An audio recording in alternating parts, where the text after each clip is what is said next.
दोस्तों, हमारी मानसिकता कुछ ऐसी है कि इस संसार में जितने भी लोग हैं उन्हें हम दो हिस्सों में बांट सकते हैं। पहला अच्छे लोग और दूसरा बुरे लोग। पर हम कभी भी यह प्रश्न अपने आप से नहीं पूछते कि कोई व्यक्ति अच्छा या बुरा क्यों बन जाता है, क्योंकि आवश्यक सवाल यह नहीं है कि हम अच्छे कैसे बने, बल्कि आवश्यक सवाल यह है कि हम इतने बुरे क्यों बन गए और हम बुरे काम क्यों करते हैं। दोस्तों, अगर आप भी इन प्रश्नों के उत्तर के लिए आसान भाषा में जानना चाहते हैं तो आज की यह कहानी कुछ ऐसी ही है। इस कहानी को अंत तक जरूर सुनिए। तो चलिए कहानी की शुरुआत करते हैं। एक नगर में एक बहुत बड़ा शातिर चोर रहा करता था और उस चोर के बारे में सब लोग जानते थे, पर आज तक उसे कोई पकड़ नहीं पाया था। उस चोर ने अपना पूरा जीवन चोरी में ही लगा दिया था और उसके नगर में और उसके आसपास के इलाकों में भी उसकी बराबरी का कोई भी चोर नहीं था। उस चोर का एक बेटा भी था जिसे वह अपनी तरह शातिर चोर बनाना चाहता था। वह शातिर चोर अपने बेटे को हमेशा एक बात सिखाता था कि बेटा, कभी भी किसी साधु या सन्यासी का उपदेश मत सुनना। अगर कोई तुम्हें कुछ कहने भी लगे तो अपना कान बंद करके वहां से भाग जाना। उस चोर का बेटा उसकी इस बात को बचपन से ही सुनता आ रहा था, जिसके कारण उसके मन में यह बात बैठ गई थी, क्योंकि उस लड़के का पूरा ध्यान चोरी पर ही लगा रहता था। इसलिए वह भी अपने पिता की तरह एक शातिर चोर बनना चाहता था।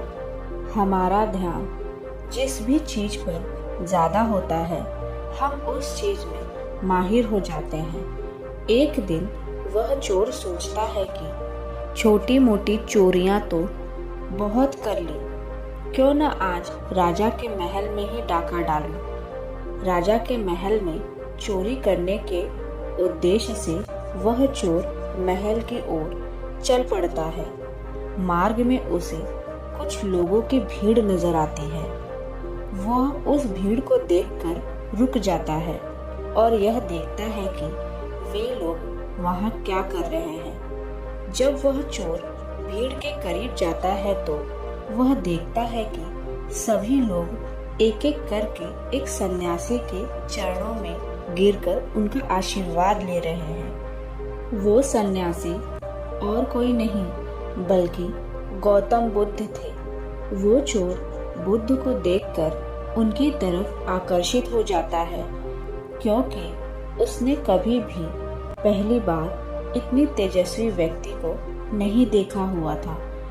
अचानक उसे अपने पिता की बताई हुई बात याद आ जाती है कि किसी साधु या सन्यासी से दूर रहना चाहिए। एक बार वह सोचता है कि वह वहां से चला जाए, लेकिन फिर उसके मन में एक प्रश्न उठता है कि पिताजी ऐसा क्यों कहते थे। इस प्रश्न का उत्तर जानने के लिए वह चोर सभी लोगों के साथ बैठ जाता है और गौतम बुद्ध का उपदेश सुनने लगता है। बुद्ध ने उस उपदेश में झूठ बोलने वाले और विश्वासघात के बारे में बता रहे थे। उपदेश समाप्त होने के बाद वहां सभी लोग अपने अपने घर चले जाते हैं और वह चोर भी चोरी करने के लिए महल की ओर चल पड़ता है। रास्ते में चलते हुए चोर अपने मन में सोचता है कि क्यों न आज उपदेश की कही हुई बातों को मानकर ही देख लिया जाए। उसके बाद वह चोर महल के दीवार पर से कूद कर जाने के बजाय महल के द्वार से ही अंदर प्रवेश करने लग जाता है। ऐसा करते देख महल का द्वारपाल उसे रोकता है और उससे पूछता है कि कौन हो भाई और कहाँ जा रहे हो। वो चोर द्वारपाल से कहता है कि मैं एक चोर हूँ और मैं अंदर चोरी करने के लिए जा रहा हूँ। उस चोर की बात सुन द्वारपाल सोचता है कि महल का कोई एक नौकर होगा और मुझसे मजाक कर रहा है। वैसे भी कोई भी चोर अपने आप को कभी भी चोर नहीं बताता है और वो द्वारपाल उसे चोर को महल के अंदर जाने के लिए प्रवेश दे देता है। महल में प्रवेश करने के बाद वह चोर उस तिजोरी तक पहुंच जाता है जहां पर खजाना रखा हुआ था। वह चोर उस तिजोरी को तोड़कर बहुत सारा धन अपनी पोटली में भर लेता है और जैसे ही उस धन को लेकर वह चोर वहां से जाने लगता है तो उसे रसोई नजर आती है। महल के सभी लोग सो रहे थे, इसलिए रसोई में उस समय कोई नहीं था और उस चोर को बहुत जोरों की भूख लगी हुई थी। इसलिए वह चोर रसोई में जाता है और पेट भर के खाना खाता है।